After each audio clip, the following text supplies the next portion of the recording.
Hello guys and welcome aboard to another Starbase ship showcase. Now, I've been gone for a while now on vacation, but I'm very excited to be back and I've got a whole list of ships to showcase. Today we will be showcasing the XF-960. Now this is a ship made by Dragonfire from Roman shipyards. It is a 960 crate ship featuring an amazing top speed of 150 meters a second empty, and wait, get this, 150 meters a second full. You can load this thing down with the heaviest ore in the game and still achieve max speed. That is quite an amazing feat. Now, you may wonder, how is this done? You know, you can see the ship here, and it doesn't have a massive thruster block on the rear end of it. Well, that is achieved by these two bad puppies right here.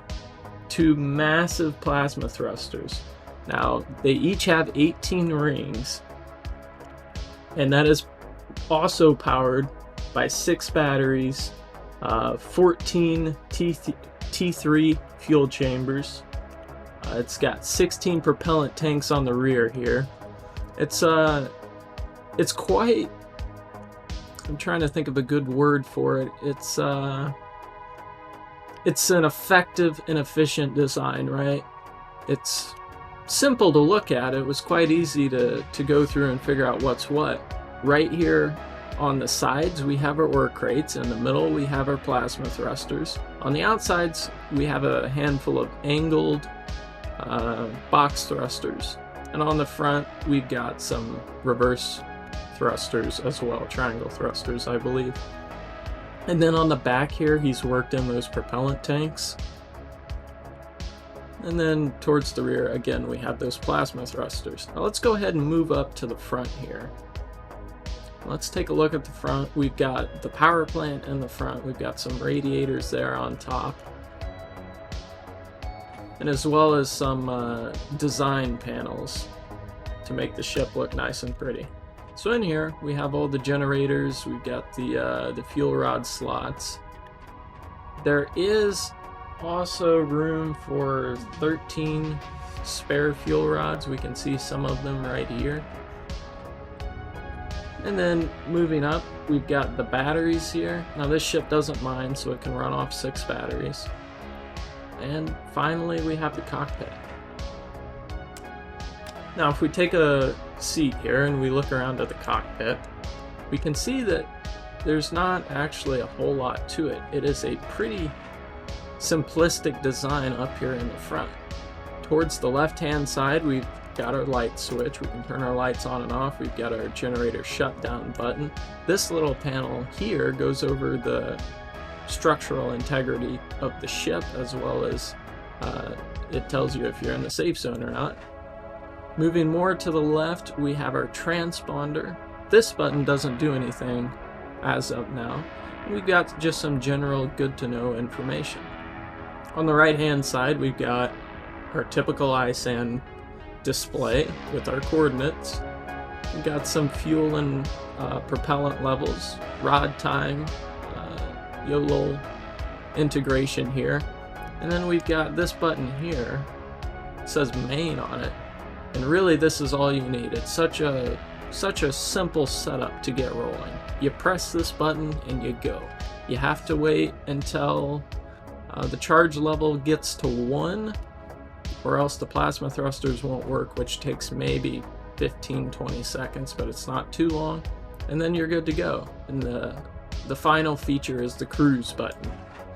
It doesn't have asteroid avoidance, but you know, that's all right, because that would, you know, that would add a lot of complexity to the ship. This is a nice, efficient, simplistic design.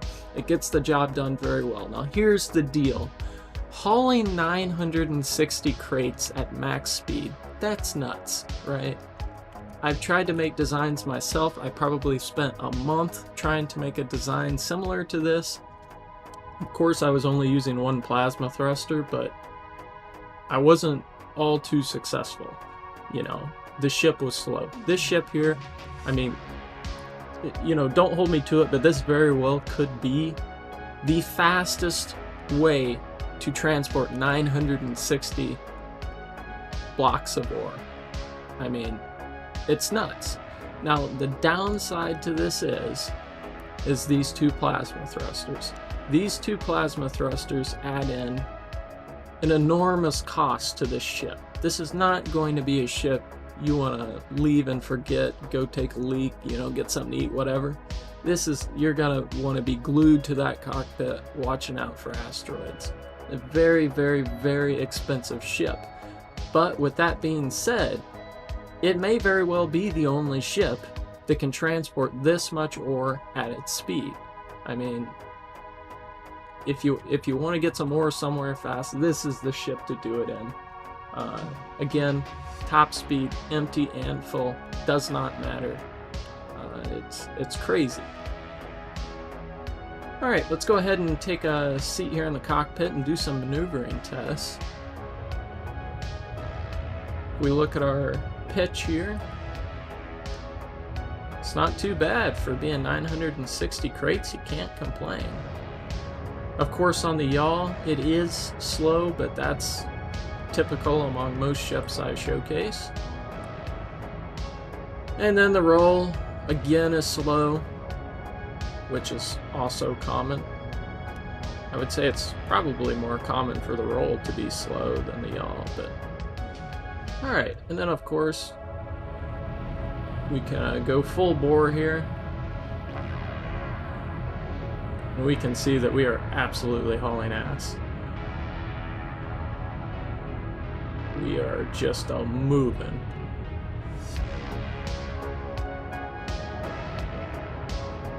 Let's get slowed down here. Slow speed does take a while, but you know, with what we're working with, we don't have too many triangle thrusters to stop us here on the front. Overall, I'm really liking this ship. You know, it's not for everybody. If you've got the money to spend on it and you want to get a ship that's going to haul some more quickly, this is 100%, as far as I've seen, your best option to do so. However, with its humongous price tag, it may not be suited for everybody. But overall, I like the design. I like what it's doing. It's fucking amazing. Anyway, guys, if you enjoyed the video, make sure to give it a thumbs up, maybe subscribe. It sure does help me out a tremendous amount. Thank you guys so much for watching. I'll catch you next time.